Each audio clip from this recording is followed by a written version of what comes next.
Welcome back Welcome to back. Sad Girls in Anime DanDaDan Part 3. Yay! Woo! Listen to parts 1 and 2 if you haven't already. Yeah, highly would recommend that. Mm-hmm. You'll be a little lost on this one. Yeah. Or if you've seen the show, then you can probably just continue from here. But otherwise, go listen to parts 1 and 2. Yeah. Anyways, we're going to be continuing on with episode 8. We left off of episode 7.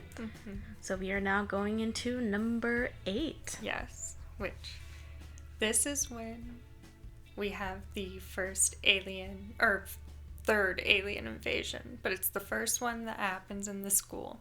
Yes. Yeah. And it's freaky. Yeah. Oh my gosh, it feels very internet horror Backrooms type thing. Which, that kind of thing has always freaked me out. I don't... like, it's very spooky, very scary for me. Just, like, all of the... Oh, have you seen that new horror game that's out right now? That it's basically just like backroom stuff, and you like are exploring around, and there's like monsters and stuff, but all of them do weird things. One of them can hear you. Like you, not like your character. They hear you. It's just so freaky because it's in like this backrooms looking ass area. I'm just like, oh, it is very freaky. And that's what this episode is it's basically like Japanese high school backrooms, spooky stuff. And sprinkle in some aliens. Yeah. Because why not? Because this is DanDaDan. It's aliens and supernatural. You gotta have both of them. Yes. But who was it blend. what was that? Perfect blend. Exactly. Yeah. Yes, perfect blend of the two. Because we love both of them. Yeah. Right? Yes. Wait, yeah, didn't mean to interrupt. You were about to ask. Who was it that went in first? It was Momo? I think they all went in at the same time. Oh, okay. But we had separate images of where who were. That's true, yes, because it was just kind of like a normal beginning. And then Momo was like kind of in the hallway, and then all of a sudden just black windows. We see a drop of water. Yes. And then boom. Boom. Black. Yeah. Scary. Yeah. You are now in the back rooms. There's no one there. It's just Momo. Yeah. Well, to her knowledge, it's just her in there. And then she's in water, too. Yeah. That's also kind of freaky. Submerge. And the thing to say about episode 8 and 9 for me now, I do not want a water scene unless it is in this soft neon green. Yes. Further. I want to see more of this. I loved the colors and the lighting, everything that they did to just add that kind of spooky aspect. Yes. But the same kind of calming backroom feel. Because that's another thing with like the backrooms vibe, is that it is also very calming in a way while being incredibly spooky. No, yeah. You know, and I think they did a great job with that here in episodes 8 and 9. But anyways. It's a vibe. It's a vibe. It's an aesthetic. And then Momo very soon finds out she is not alone. She's not alone. Of course not. No. Guess who's here? Nessie comes crawling in. Basically, like a Loch Ness monster, but like a smaller one. Yes. But here's the cool thing. It's also a railgun. Yep. It shoots lasers. Yep. Momo almost gets her head taken off. Yeah. Oh, I loved how they did like how Nessie basically felt rippling through the water. Oh my gosh, yeah. I thought that was so cool. Yeah. Because there are a lot of water creatures that do that they can feel like the vibrations around them and can tell. It's like the echolocation thing basically, but with water. Which is intense. That's intense. So spooky. Oh and then the backlash of then Momo feels the Nessie. She's like, is this a dinosaur or something? Because that's what it looks like. But then she feels it start to come towards her. It's intense.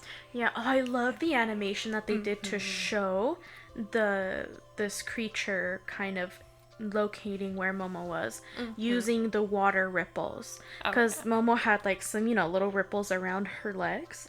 And then you see the ripple go out from the monster and go slowly outward until it reaches hers, and it kind of wraps around her little ripples, and they keep going and going and going, and then, found you. Boom. Almost blasts her head off. She manages to hide in like a classroom and crouches down. If she did not crouch down, she would have been dead. Yeah. Her head would be gone. Momo's smart. Yeah. She's got some good instincts. She's like, this is not good, I gotta hide. And then, she's just kind of stuck in these back rooms for a little bit. But she's also not alone with just this little dinosaur dude. No. Who else ends up in there? Ken Takakura. A little Okarun. And Ira. Yeah. Who we just met last well, not really, but got to know a little better last episode. Yeah, so they're there too. Because there are two different things happening. There are two different things happening.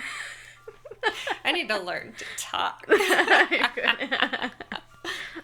Anyway, that's all happening. Then they're split off, and the Serponians are back. Because of course. Yeah. Of course they're behind this. Yeah, and they... Poor Okarun, poor Ken. They want this kid's banana. We have come for your banana organs.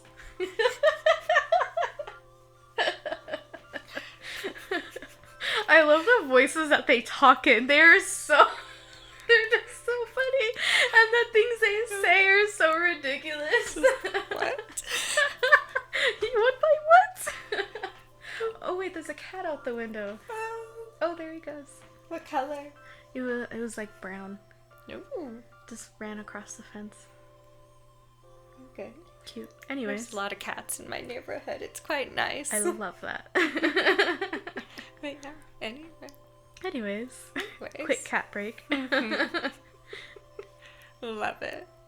Love it because we love cats. We love Turbo Grand, but she's not quite here in this scenario. No, not just in her this power, moment. though. Yeah. Which luckily Okarun does have. Thank goodness. Tries to retaliate. But then there's this mantis shrimp guy. Which, we have a whole lesson on mantis shrimp, which... Oh, right, like in the classroom before they show up in this back rooms. But I'm sure a lot of you know what the mantis shrimp is. Yeah. Very popular animal. Short version of it is that it can build pressure in it to, like, using the water around it, that it can punch with the speed and force of a bullet, basically. And that's what this alien dude can do, basically. Yeah. Yeah. It's freaky. It is freaky. It's really well done. Oh, yeah. Yeah. Great animation. Have a little fight scene, And this is all, too. Not to, like, totally skip. I don't want to go beat by beat. Yeah.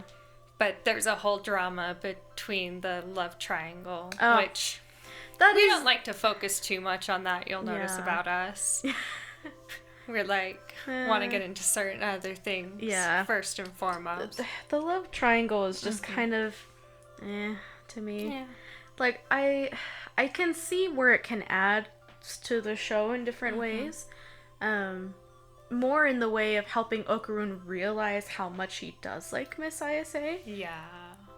Which I think, that's probably a good thing. But at the same time, I am just really, really sick of all of the stupid romance triangles that happen in, like, every single anime in existence.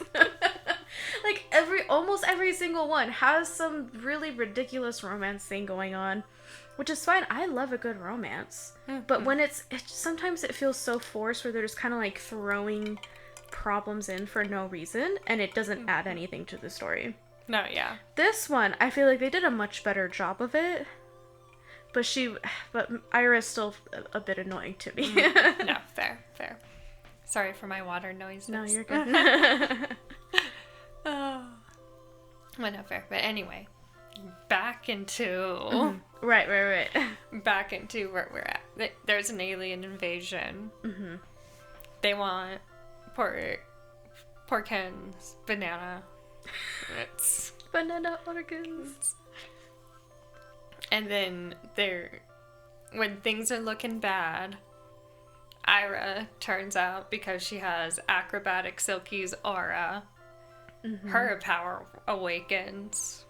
And her design's pretty cool, because she also does like a transformation like Okarun does when he takes on Turbo Granny's powers, like activates them. Ira does the same kind of transformation, and her design is pretty cool. Yeah. Maybe I'm wrong in this, but she gives me the Rocket Team's vibes in Pokemon. Yes. Right? Yeah. Like, the oh my gosh, I don't remember her name. The lady with the red hair. What was her name? Jessie. Oh my gosh, I can't believe I forgot her name. Oh my gosh. Our listeners are yelling at us right now. It's like, how do you not know this? It's like, hey, there's a lot of knowledge that needs to be going on. There's too much. There's too much. Yeah. But anyways, that's the vibes I get with this design. Also, same with the attitude. Like, the attitude that Ira gets, very similar to Jessie, in my opinion. Yeah. I would agree. I would very much agree. Right. Yeah. I'm right. Yeah. But has like she has like bright pink hair, and it's long now instead of like the short. Yeah. It's the acrobatic Silky hair, but pink, magenta. She's using it to whip people around and herself around. She's using a lot of kicks. Yeah, very acrobatic Silky. Yeah. She's doing all of the acrobatic moves, very leggy. Leggy, is that a word? It is now. Yeah. Anyways.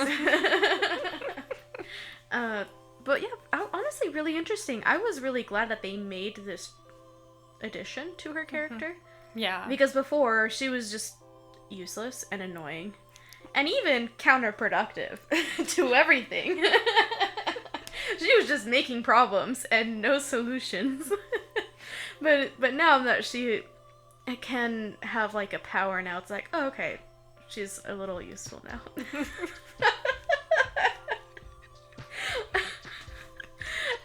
I am unnecessarily harsh on some characters because they piss me off.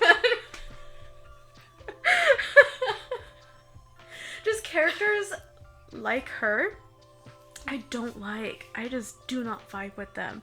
I don't know what it is. They give very mean girl vibes. Yeah. And maybe that's why I don't like them. Who knows? That could be fair. Yeah. I mean, I could character apologist all day, but yeah. At the same time, what's the point? Yeah, I see your point. Yeah. But I don't think she shouldn't be in the show, because I do think she adds to the show. I just personally don't vibe with her. Overall, DanDaDan is kind of about like trying to synchronize all the vibes at once, and it does achieve that. They do a really good job. Yeah. I like that they have strong character identities. Like, everyone has their very own strong personality in who they are and how they are. They don't have this just like very superficial layer of character traits, you know? It's just, no, they, just a strong character in that way, and I love that. Yeah. I love it. No, I love it too. DanDaDan is so good. And you'll see, like, it does do a very good job at that.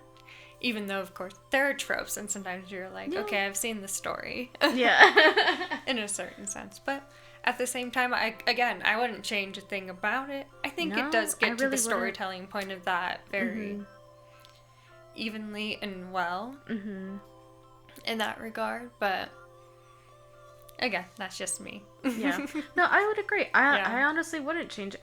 As much as Ira annoys me at times, I still wouldn't change anything about the show. No, yeah. I really wouldn't. Yeah. Because I do think it's a fantastic show. And they do a great job of developing things and pushing the plot forward and all of that. And I do like how they took their time in this kind of scenario they did 2 episodes on this, of 8 and 9, of resolving this whole situation of them being stuck in this kind of backrooms area, Ira discovering powers, Okaroon, and then them fighting the aliens, fighting this mantis ship dude, and they kept having, like, evolutions throughout this battle. Yeah, oh my gosh, the song that the mantis... Oh my gosh, that was amazing. I loved it. He was very, so like, comic book. Yeah, I loved it. Comic book. Super comic book. I loved it. That is another thing I really do enjoy and love about this show. Is it's very much an ode to some of these very, like, cool, enthralling concepts. Oh, yeah. That, when done correctly, are just, it comes out so well. Yes. I love it. Bunch of fights ensuing. The Serponians use their psychokinesis on Ira, and Okaroon can, while trying to get, again, this poor kid, his banana organs, he's getting, like, beat on the head by this mantis guy. And then luckily Momo comes in and suppresses their psychokinesis. Oh, and the awesome zone. That's right. Yeah, that's what it was called. The awesome zone. It's like, this is not awesome. This is so not awesome, guys. But it is just, it's so ridiculously and perfectly named in that way, it too, really though. is. Well, it's just the way that the Serponians are just so ridiculous. And everything. Yeah. Like, banana. How did they come... Okay, they did not hear a human call it a banana organ. What happened? I don't know. Awesome zone. Where are they getting, like, these words? Did they just join, like, a Fortnite lobby and... Maybe. Because that's what it feels like sometimes. I'm like, what are they saying? But I love it. It's great. Yeah. And with the voice that they use for them is also perfect. And, it's great. Yeah. Fantastic. Momo comes in. Suppresses their awesome zone. They're awesome. Oh, and no. then they're like, oh no, it's no longer working. And they're like, what happened? One of them's like, there's only one thing that could happen, and Momo's there. Hero. And then Ken and Ira get up. Yeah, because now they can use their powers. Yeah, now they can use their powers. Then Ira says Ken's name, full name, Ken Takakura. Yeah. And Momo loses her composure for a moment. Yeah. Yep. And she's like, do not say that name. You cannot. Again, it's just like so funny and ridiculous. It's so fun. It's just so fun. Yeah. So there's that, and then fights ensue. They lose Ira for a good moment. Luckily, she gets launched into the ceiling. Yeah. Which the ceiling is now water also. Everything. Somehow. Yeah. Everything's kind of water, so it's just kind of like wacky. And they have to save her. Oh my gosh. And again, the conflict of this back and forth between Okaroon and Momo. Yes. As they're talking and fighting in this just neon lit. Like, it just... I don't know. There's such a vibe to it. There is a good vibe. Figuring things out.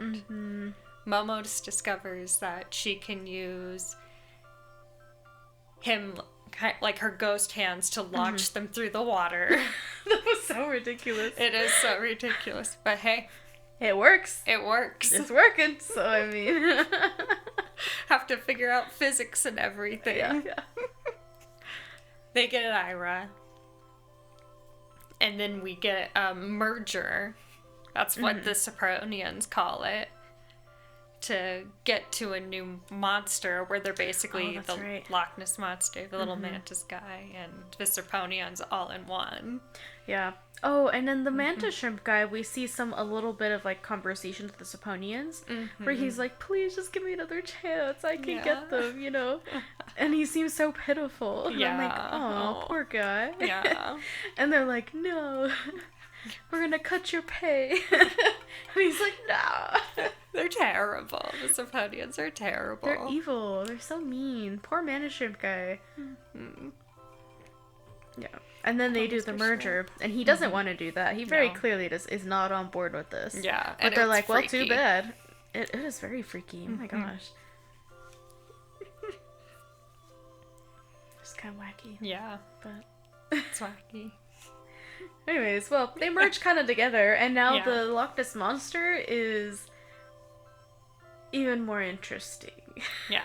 It's huge. It's a lot bigger now. Mm-hmm. I do love the character design. Mm-hmm. Oh yeah, it was really cool. And some of the like body horror concepts he uses too. Yeah. Are really, because again, like they merge through the panel that opened up in their crotch as said before. Like what? It's like it's just wacky. Yeah. It's so wacky. Yeah. Yeah, but now it's huge, and now all three of them are together now. So Momo, Okaroon, and Ira, we're now back together. Yeah, but now we have an even bigger problem. We now have giant Loch Ness Monster that is also a railgun and has mantis shrimp powers. It's now after that. Yay! Yeah, this is going awesome. Yeah. It's going so great. Yeah. Poor Ira gets hit, like beat. Oh yeah, for a bit, but they figure it out. They figure it out. They get through it like they always do. Yeah.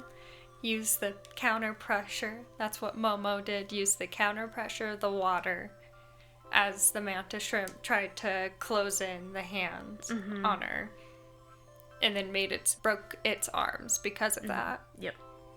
So that happens. This is just like a physics episode, I guess. Yep. Big physics episode. If you're a physics fan, watch episode 8. Yes. Well, I'm pretty sure it's episode 9. Oh, was it 9? Where it's like the closing of that. Oh, that's true, because this is like the end of the fight. Yeah, that's true. Which I do need to bring up and talk about how episode 9 I watched, if anyone else remembers episode 9 that came out on Thanksgiving. So I watched episode 9 and then went to Thanksgiving with absolutely no one to talk to about it. That would have been horrible. It was. Torture. It really was. Because he just finished this like 2-episode epic battle thing and some character development and some drama between the characters, and then nope. Can't talk about it. Yeah, can't talk about it. And it's like, again, even it just like does these terrible scenarios and teenage drama in a way that, yes, is a bit excessive, but in a frame to where you're thinking, if you were a teenager in that moment, like, you would just die after that. Yes. Not just because you had a big battle, but because you woke up naked. They woke up in their underwear? And then in their underwear. And just a sopping wet mess on the floor. Yeah. Not in a dirty way, but like literally just, they were in water, and now they're on regular school on the floor on top of each other. And someone opens the door, because they landed right outside a classroom. Yeah, in the middle of the hallway. Oh my god, could you imagine being a high schooler and this happens to you? I would die. I would die. I would have to change schools. I could not go back there. I would have to leave. Yeah. So, again, imagine. Watch that, go to Thanksgiving. Just like dying. And no one knows what you're talking about, so it's like, I'm just gonna sit here. Yeah, that was basically it. Oh man. That was basically. But hey, my cousin was there too, and we caught up, so it was really fun. Oh, that's very good. Nice. That's good. But I was also internally freaking out, because you know, like, I went to my one cousin and I'm like, have you watched it? Did you watch this? And Please tell me you've seen it. And she was like, no. No. And then you kind of like get up on the table and be like, has anyone watched DanDaDan? Please, someone, anyone. Like, you can't just desperately go around asking people that. So I'm like, okay, I'm just gonna. Maybe we should get a t-shirt that says, have you seen DanDaDan? Honestly. There you go. Yeah. And just wear that to the family function. Not to be that way, but. But sometimes you want to talk about it. Yeah. Because it's so good and it's so fun and well done. It really is. And these 2 episodes were pretty great. And 8 and 9 were well done. They're fun. The vibes are great. It was spooky. It was just good. Again, I do not want a water scene. That is not in this neon green. Yes. Just like soft It was lighting. a lovely color. Oh my god. It was lovely. Perfect. So perfect. I think it was a great way to animate water and choosing this color. Because animating water can be a little difficult. But I think this color was perfect. Yeah. Absolutely perfect. Yeah. No notes. No notes. That's good. But anyways, yeah, 8 and 9. Fun. Great. Well done. Beautiful. Good like the rest of the show. But don't forget, our main characters have woken up practically naked and naked in a hallway. Yep. And they all go running out. And the animation of just like screaming and freaking out is done so. Because of course anyone in that situation would do the exact same thing. Take off running. Yeah. Anywhere that is not there. Yeah. And then post that. They're in the principal's office. We see that this principal. They're in their, like, what is it, their gym clothes or something? They've been given gym clothes. Yeah. Their gym clothes and towels. And their principal. It's Queen Sensei, right? I'm pretty sure that's her Oh my name. gosh, I forgot about her. She's interesting. She's basically a dominatrix. Yeah. Very dom mommy vibes. She's like, I'm gonna ask you again, are you being bullied?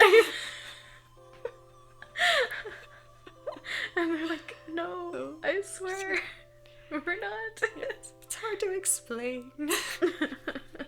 Also, would she even believe them, too? Yeah. Right? Yeah. Who knows? Yeah. And then who was it that cuts in? Like a teacher or vice principal or something? Or like a secretary. A secretary, Yeah. I don't know, whatever. And then she just like freaking she's just like yells at them in a very like dom way. And I'm like, oh wow. I think it's waiting to open the door after knocking or knocking before they come in. Yeah, she was like mad about that, like the little detail of like the order he did it in. I was like, oh. Yeah, so Wild has the whole little crop and everything, right? That's what that is? Yeah, it was crop. Yeah.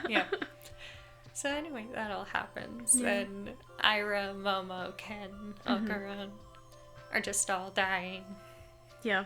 Freaking out. Momo's friends come in. I love them. I love her friends.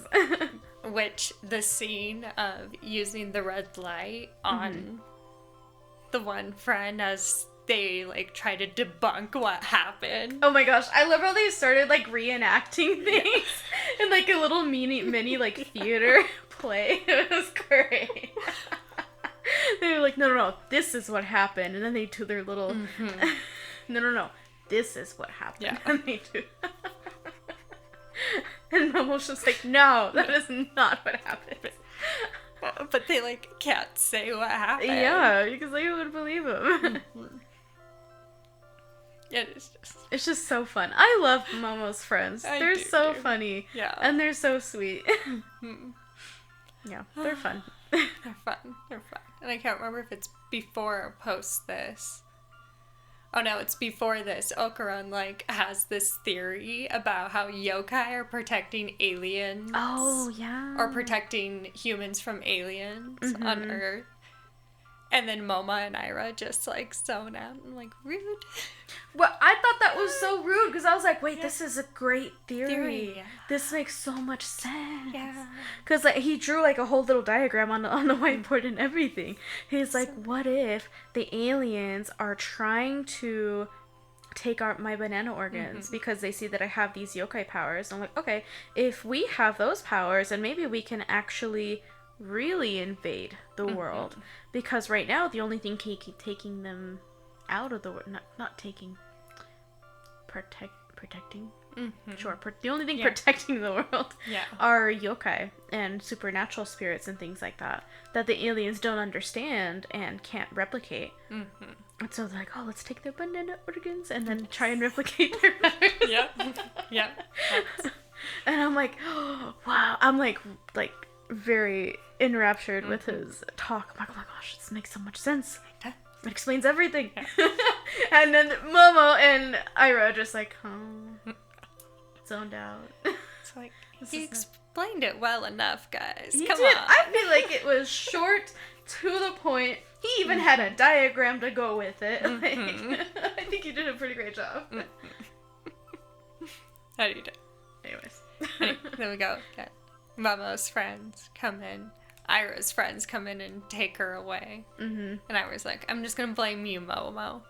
Like, I'm just going to put it all on you. And Momo's like, whatever, man. Peace. She's Bye. just done with it. She's like, you're going to do what you're going to do. Whatever. Yeah. That's Momo. That's Momo. That's Momo. Love that girl. We do. We do love her. And then they have to go back to How awkward would that be? Yeah. Oh my gosh. Well, we see, like, evil Ira when everyone's like, what happened? Da-da-da-da-da. And she's like, guys, like, thanks for being so great, but I just can't talk about it right now. Like, your tote's the best, but I can't talk about this. And then her little, like, head put down, and then she has her little evil smile. Yeah.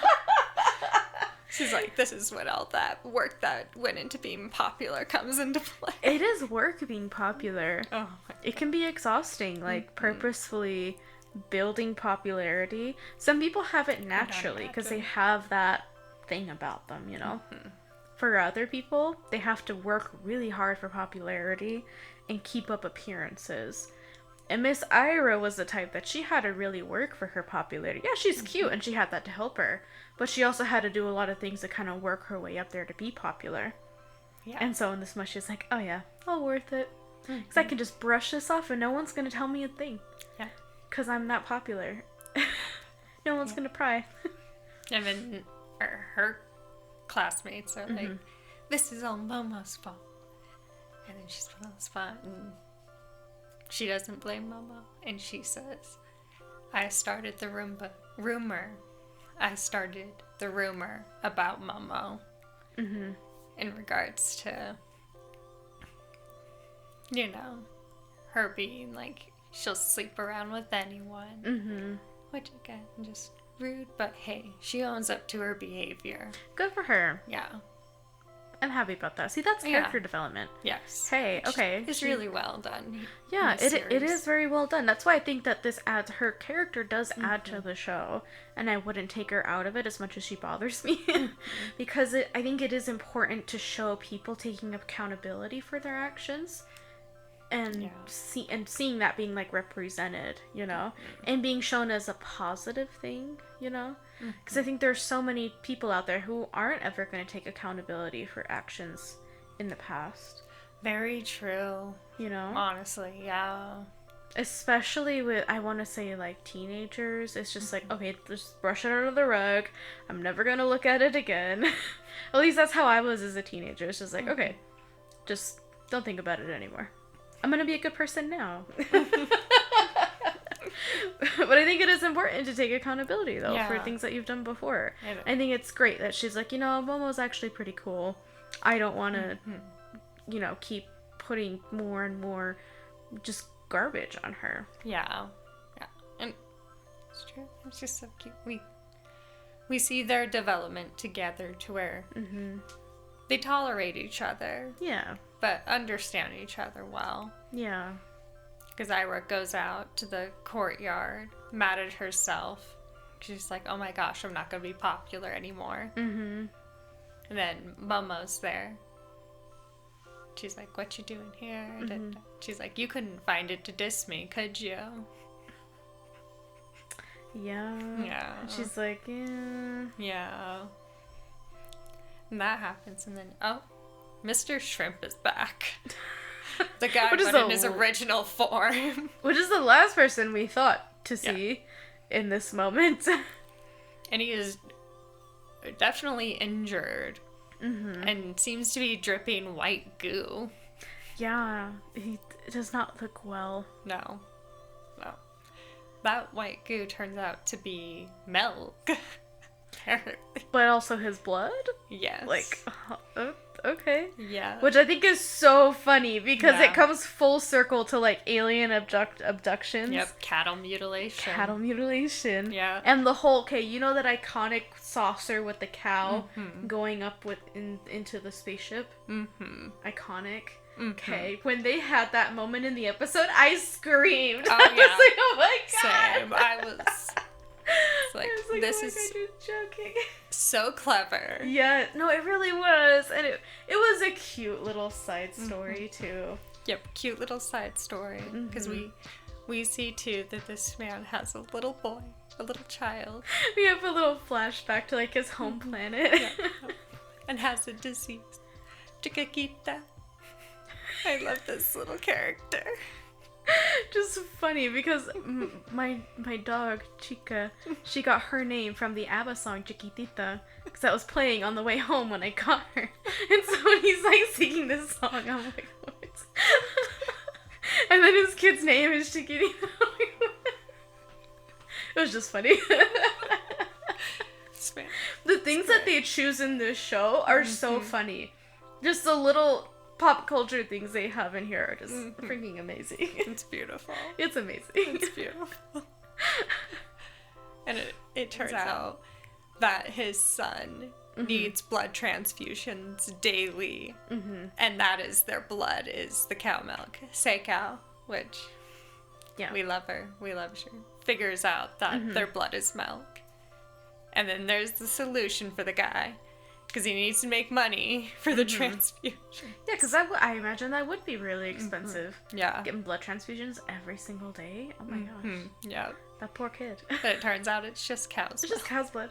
And they give him a cow. And that's how we get that image of the iconic. Yeah. It is fantastic. I love this series. It's so good. So great conclusion to 8 and 9. Just fun. Silly. See this character we did not expect to see again. Yeah. Because like they kind of left the monster like destroyed and everything at the end. So I'm like, okay, we're done with that. Moving on. And then we see the Mr. Shrimp guy come back, and I'm like, oh, okay, he's neat. Yeah. They bandage him up. There's the whole thing too where he's like crying. Oh. Because they like gave him medical attention and food. He's like, this is the first time ever anyone's done that. It's like, man. Like, your employers are mean. Yeah, Symphonians suck. They're awful. Oh. But yeah, just cute little story. And then after this, because I think that's going 9 to 10 for cattle mutilation. I know that's part of the title. And then post this, that's when we have our new character coming into play. Ah, yes. Which, if you hadn't read the manga, you would be like, who is this person in the intro? Yeah, that's true, because we don't see him until way later.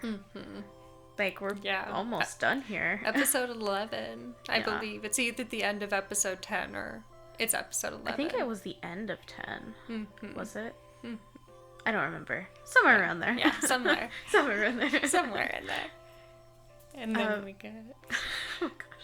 How he's introduced is so funny because they're doing like impersonations basically, and Momo's gets told, okay, well, if you want new school uniforms, then you have to do the impersonation of this dude, which I have no idea who she was impersonating. It must be some Japanese pop culture thing. Yeah. Oh, okay. It is. I should have had the notes written down for this, but I watched a whole little video. He's a very iconic 90s sitcom actor and model. Okay. And model. Okay. It was fun. Yes. And she has like the whole like face too that she's doing with it, and like little shoulders. Yes. And she's just doing her little thing, and then oh, lo and behold, someone's knocking on the door. Yeah. Go over to the door, and her grandma's like, hey, keep doing your impersonation. Yeah. You can't stop. Go answer the door. Momo doesn't even hesitate. She's not like, oh man, no, she true to her character. She keeps going. She does it. Goes up to the door, opens it, says her little lines. And then there's this dude there. Yeah, this guy. This tall, young dude. And then, apparently, it's a very old childhood friend. Yeah. Jiji. Which is really funny. Yeah. No, and he's interesting. His design does match his personality really well. He's got like the carrot hair. He has very like street fashion type thing going on. He's very sporty. Yes, very sporty. He speaks in a lot of slang, like young person slang.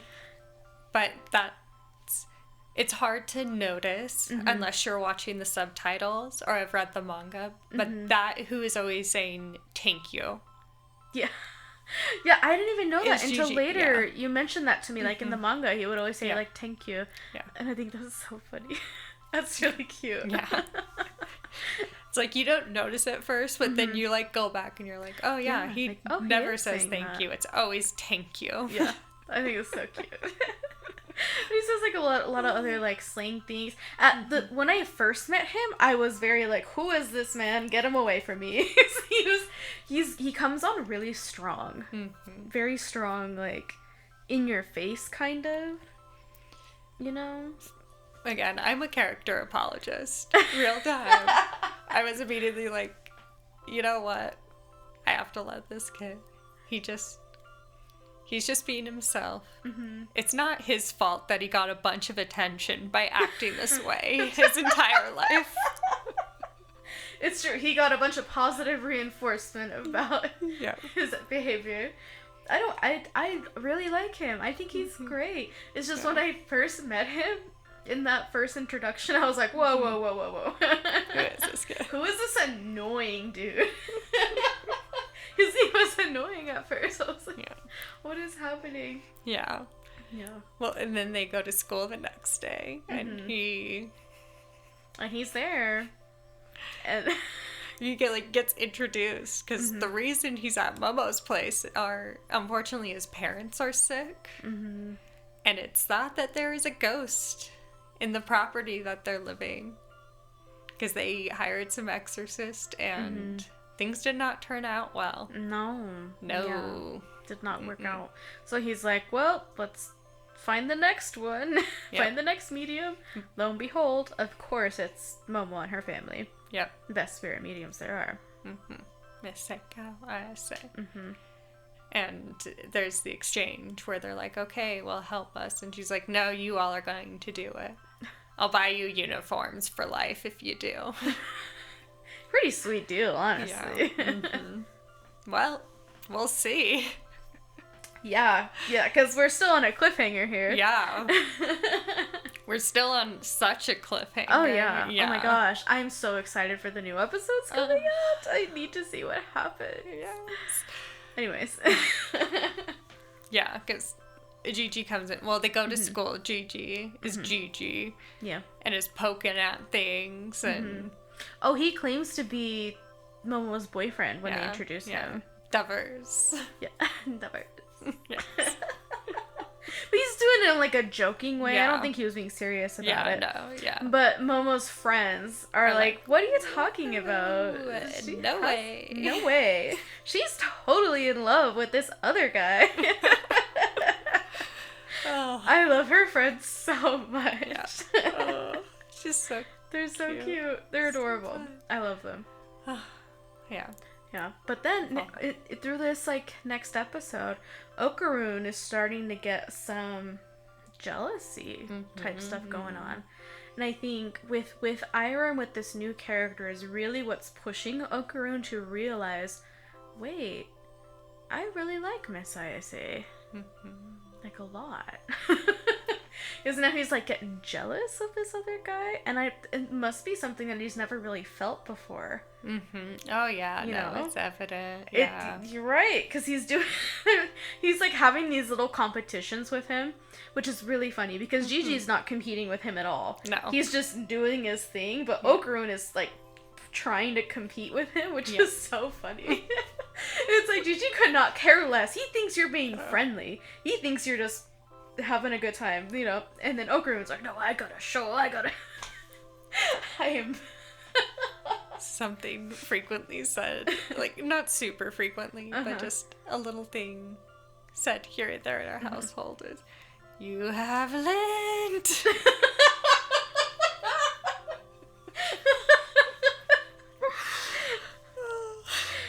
What? It's just like so silly. Like cute but awkward. Well, Okarun's just awkward. He's an awkward guy. Yeah, he's an awkward fella. Well, she is. Genuinely, he is. But he's so fun, and it's just fun getting to know this new character. Because I do actually like him now. Because as the episode goes on, it's like, you know, this guy's kind of fun. He's a little annoying sometimes, but like, he's a fun guy. I like him much better than Ira, personally. Nope, yeah. Alright, so Taro and Hana. Oh my god. I love them. They're my favorite. Their introduction was hilarious. Amazing. No notes. No. Yeah. Well, okay, there was the whole little drama thing that was happening with Okarun and the pink hair girl. Jiji. Not Jiji. Ira. Ira. I can't believe I forgot her name. Yeah. I dislike her so much that I just wiped her from my memory. Anyways, they're having like that little tiff right in the back where like, oh no, like they're arguing, and then Momo's also arguing there because she saw them like maybe kiss, so they're arguing, and then all of a sudden, it's just like this boom, boom, boom, boom, boom. I'm like, what is happening? What is happening? What? All of a sudden, there's this dude, like a half, what anatomical model? Yeah. Where like it's half skin and then it's just anatomy on the other side. Yes. I hate to be this way. Yeah. But this is the whole tiff with Jiji, Okarun, Momo. Oh, it was those three. Yeah. Oh, I was getting it confused with the other one because they also were like in the same spot. Yeah. Before. Because it's this back like area of the school. Yes. And Okarun's jealous because Jiji got Momo the yogurt flavor Pompey. Yes, I totally like swapped those in my mind because they're in the same spot. Honestly, it's easy. It's like our other part of our romance triangle, our pink hair. So that is true. You're so right. What would this be? So it's like not a triangle anymore. It's like a diamond, I guess. Yeah. Yeah, diamond, because that's how a square. Yeah. I love square. Or love square. I've seen some beautiful diagrams of it's basically two triangles by each other. And it's like who's focused and into the other type of thing, where it's like Ira, Momo into Okarun, Jiji into Momo. Okay. So I could see that working a lot better. Yeah.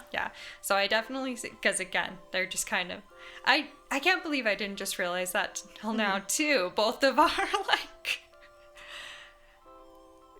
insert into creating romantic conflict or pink hair. You're so right. What is this? Wait, it's always the pink hair girls, I swear. Oh my god, is this like some introspective thing on main character kind of syndrome stuff? Maybe. We say as I'm like planning to dye my hair pink.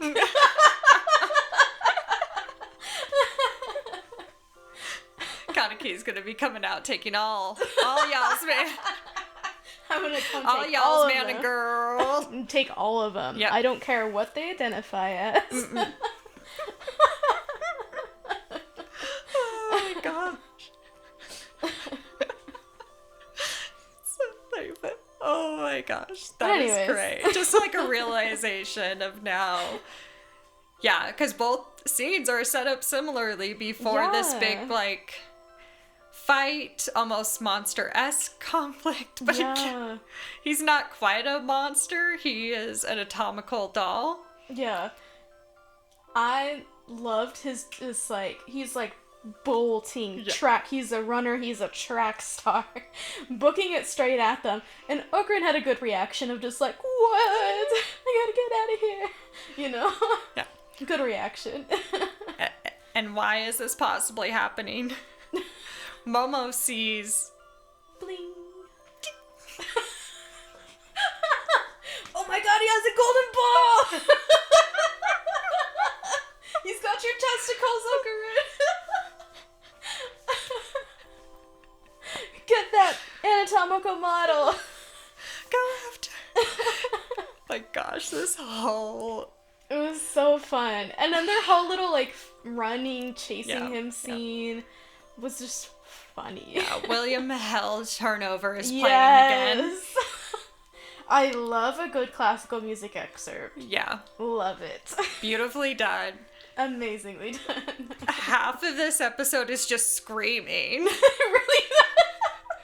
It really was. I think what's his name? The anatomical model? Taro. I think his only volume is, like, all the way up. Yep. I don't think he has any other volume. And if you watch with subtitles on, in general, they are not subtitled, because it's literally just screaming. It's just yelling. Oh my gosh. And just know. You're like, I'm never gonna give up. I will never give up. I will never give up. And I'm just like, whoa. What is this guy so pressed about? all that's happening. Yeah.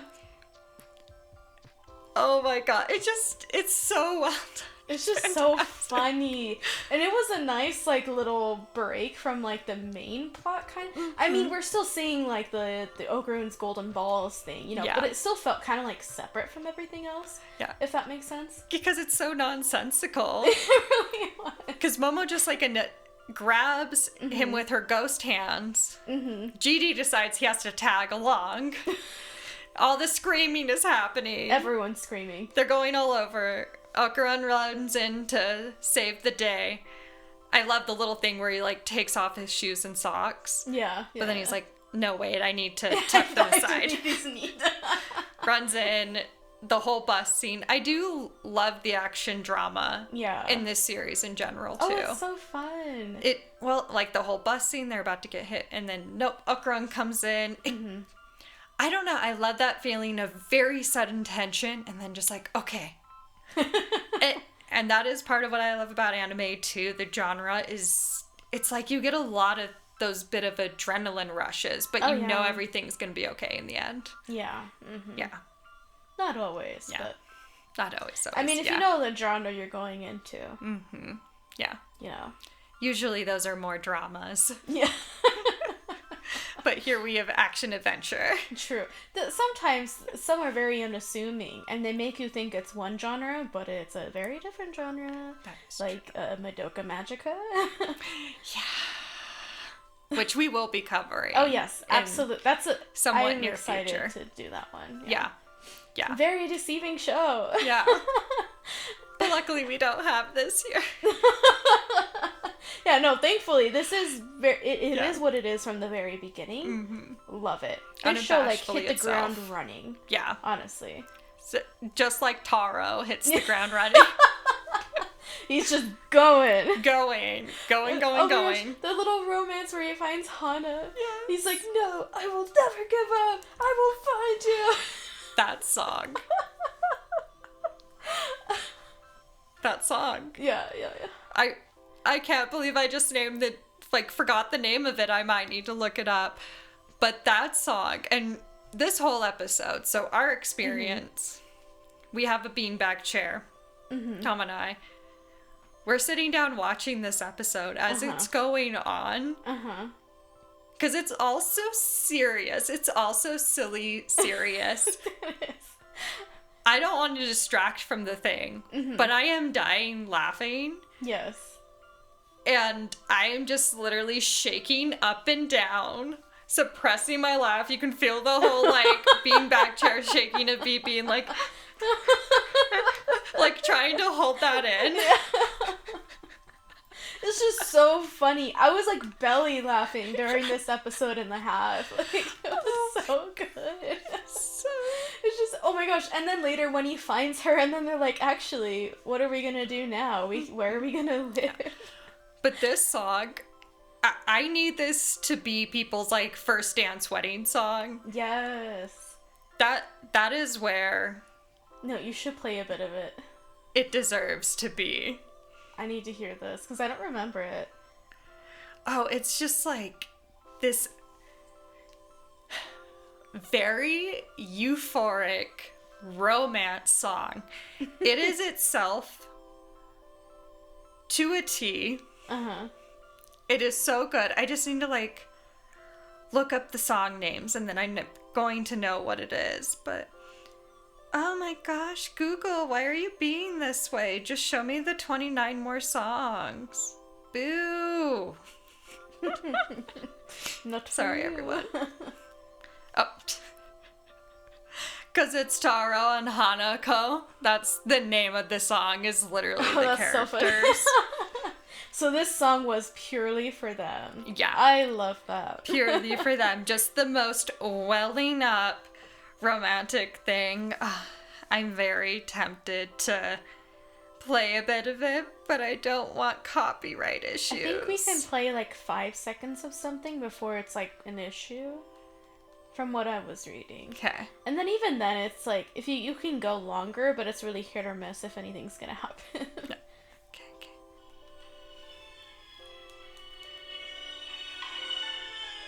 Oh, I remember now.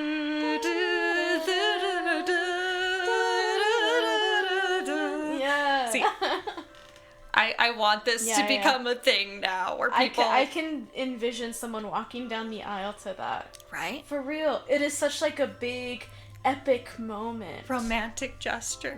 This is it. Yes. Yeah. Two mannequins in the garbage. I love how they have like, they're like on the top of this like, and it's like all monumental and like, oh, you know?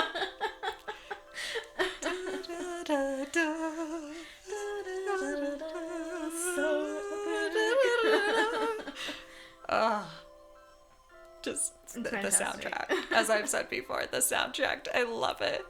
It made it so much better. It did. It made it a moment. Yeah. And so comical. So that, oh my gosh. Like, watching this, whole beanbag chair is shaking because of me. And then it finally is over, and it's just like the biggest, like, to go to laugh. Inhale all the air in the room. And then, like, 5 minutes of laughing straight. I'm not being dramatic. It was so funny. Oh my, it was so dumb, but so funny. I love it. Oh. And then it turns out it wasn't even Okaru's testicle. No. It was a Christmas ornament. Which also, like, what do you mean? A Christmas ornament? Did some student glue it on there? Just hung it up on there, I guess. On what? As a joke. Just to do it. They had to have, like, glued it on. Because there's no way just, like, hanging a Christmas ornament on would, like, stay. Yeah. Through that whole, like, running sequence. That's true. They had to have, like, glued it on or something. Yeah. Oh my gosh. Just, oh my gosh. And then the part 2 of it. Yes. Yes. Where it was very... I was so worried. I was like, oh my gosh, what if he doesn't come back? Because she's just like, Hana's just there in the yard. Yep. At Momo's place now. Yeah. Yep. Yep. And she's just like, will my husband ever return from the war? It's so that. It's exactly those those vibes. And we see Taro's on his way, but he's not very spatially aware. I mean... He doesn't understand traffic. He just understands running. And yelling. And love. Yes. Because it is not Alcaran's nut that gives him this power to move around. It is the power of love. Is that what they said it is? No, but that's what it needs to be for this to make sense. Or they're just like possessed models, I guess? That could be true. But they don't really talk about their past lives at all. Yeah, no. Well, what if ghosts in this universe are like in Psyche K, the disaster stuff in Psyche K, where it's like ghosts have absolutely no recollection of their past life. They're just kind of vibing. That very much could be it. I wonder if that could be it. That could be it. Because we haven't really come across like a ghost yet. We've come across supernatural beings and yokai, but not like ghosts. So maybe that's what's going on. I love this theory. Thank you. I worked really hard on it. I'm about it. For like 2 seconds. Yes. Just now. We're pulling from whatever we can. Exactly. That's DanDaDan, basically. Yeah. Just, where can you pull? Where can you give a note to? Yeah. Boom. Yes. There we go. We love it. And that Taro does eventually make it. Yes. And again, our music starts playing again.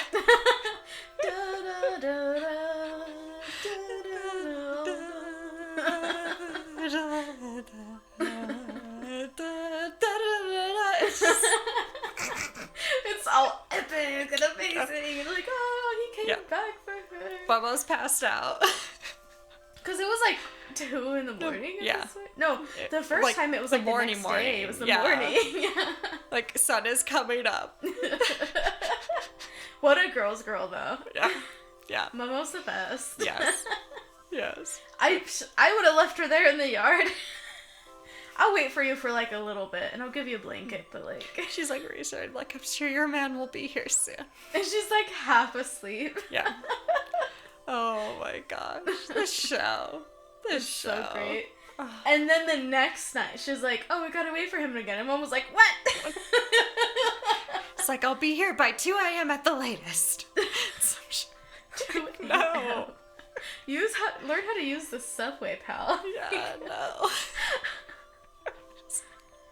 Oh my gosh. Oh, we love it.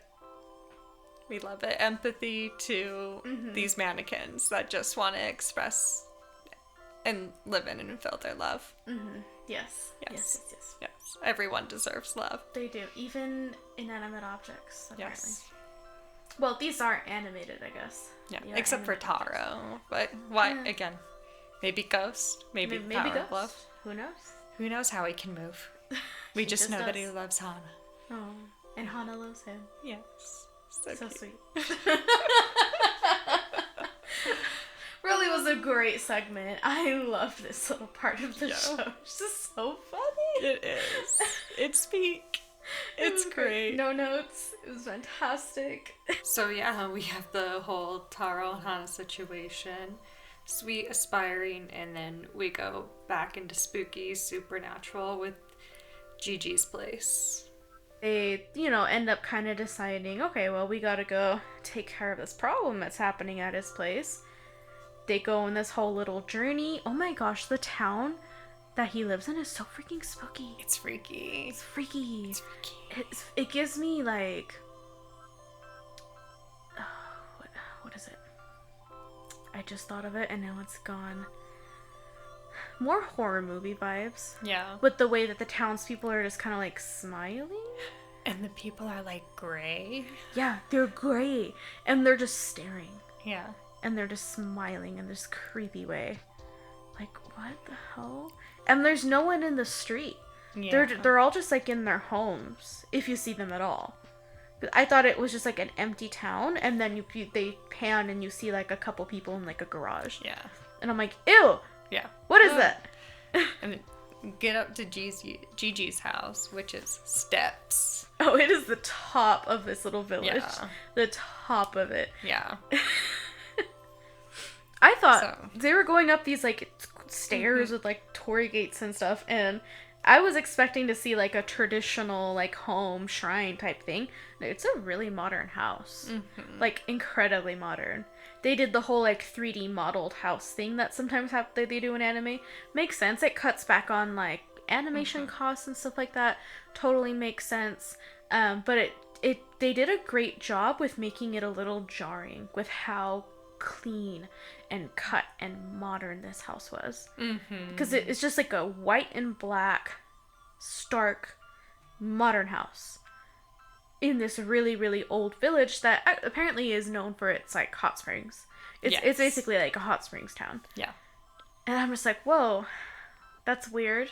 I am unsettled.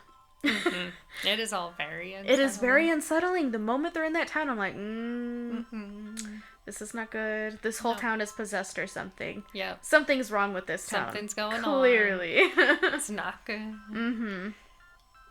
Momo does a once over the house. And it's like, no ghost. It's daytime. They'll come out at night. You know, ghost logic. Fair. Yeah. Oh, in one of our episodes, we see the opening of what Jiji has been seeing. Which is just the freakiest looking guy. Oh, yeah. With such a long face, eyes tilted downwards. Her, like, arms super long. So and freaky. tidy whities. Freaky. Yeah. Yeah. Did not like it. Just a freaky dude. Yeah. They do a really good job in this show of making things, like, unsettling. You know? But at the same time, keeping it fun. You know? No. They do. That's one thing. Tatsu, just love the work. Yeah. Oh, Love yeah. the work. Absolutely wonderful. Great work. You know? Yeah. Fantastic character design. Anyway, yeah, we get all that. We're in this house. Momo's like, I'm going to the hot springs. Again, we are on such a cliffhanger. Yeah, because we don't really get a whole lot after this. No. And basically, Momo goes to the hot spring. She's having a good time, but then these gross old men show up. These men feel very Sapponian in their design, but they aren't Sapponian. They just have like that same middle-aged man look to them, and they're just being gross. Because she didn't realize that this was a mixed gender onsen that she went to.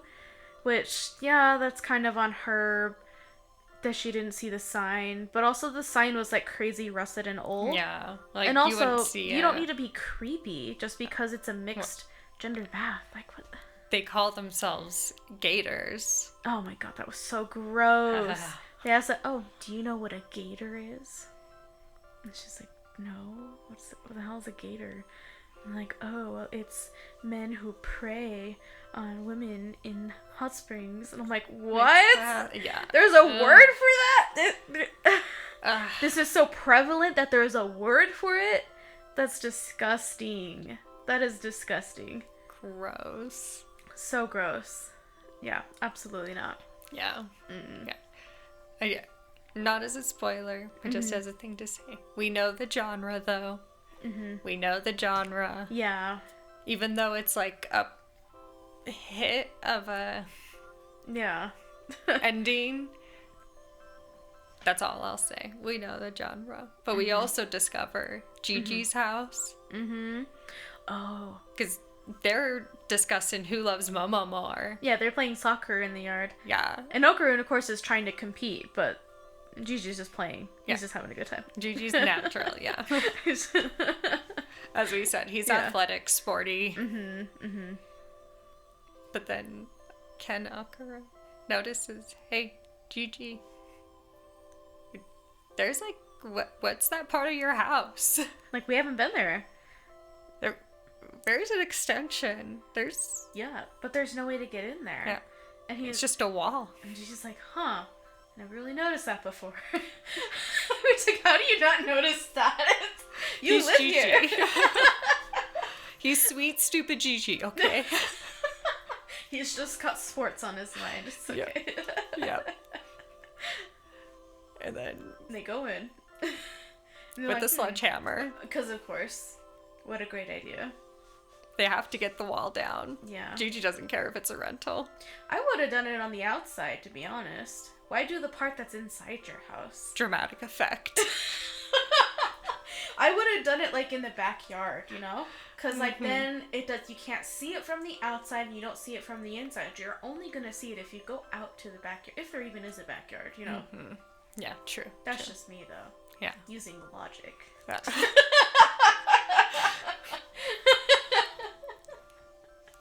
I hate to break it, but this is anime. There is no room for logic here. No room for logic. Because we need the dramatic effect, too. Mm-hmm. A room with a bunch of paper talismans up. Oh, yeah. This feels very, what was that horror? Annabelle? Mm-hmm. Where they found the Annabelle in the, the Conjuring series? Yeah. Oh, she was in that room with the Bible. All the Bible verses. Taped or, like, plastered to the walls. That was basically what this was, but with, like, the talisman papers, basically. Yeah. This whole room was covered. And what was in the room? Nothing. Nothing at all. Nothing. Just all paper. Just paper. Spooky. I'm pretty sure that's part of the sound design Yeah, of how it it's just ends. like the like you just hear wind come out, and then you hear like the papers rustling a little bit in the room, and it's just this big empty room plastered with all these talismans, and that's it. That's all we get. Okay. And I'm like, oh, so spooky. All right, next episode. What? No. Nope. No, gotta wait. Nope. Gotta wait. But luckily not long. Yes! Which brings us to our next item. Mm-hmm. Considering doing a live streaming of us watching the next episodes, because apparently they're gonna drop, what was it, the next 3? Yep, the next 3 episodes. Oh my gosh. Theatrical release in June. That's what I mean. Mm-hmm. Right now we're in April as we're recording this. Mm-hmm. So it's gonna be a minute. Yeah, but it's coming up soon. It's coming. So the first 3 episodes in theater in July. Mm-hmm. And then in June. Yeah. The first 3 episodes in theater, so theatrical release in June of 2025. And then it releases on Netflix and Crunchyroll July 2025. Oh, okay, so like a month later. Okay. Yeah. Okay. Yeah, so we're almost there. We're so close. We're so close. We want to do a live post watching the first 3, so look out for that. And we hope that this like hypes you up for the next season. I am so excited for the next season of DanDaDan. I am so pumped. I'm so excited because this was such a cliffhanger. Mm-hmm. And I'm really glad that they're doing this pretty quickly afterwards. Because something that I have a big problem with in watching shows is if something ends on a cliffhanger and then there's nothing for like a year, I just never go and watch the rest of it. Because I'd already moved on at that point. I just accept, okay, I'm just never going to find closure for this.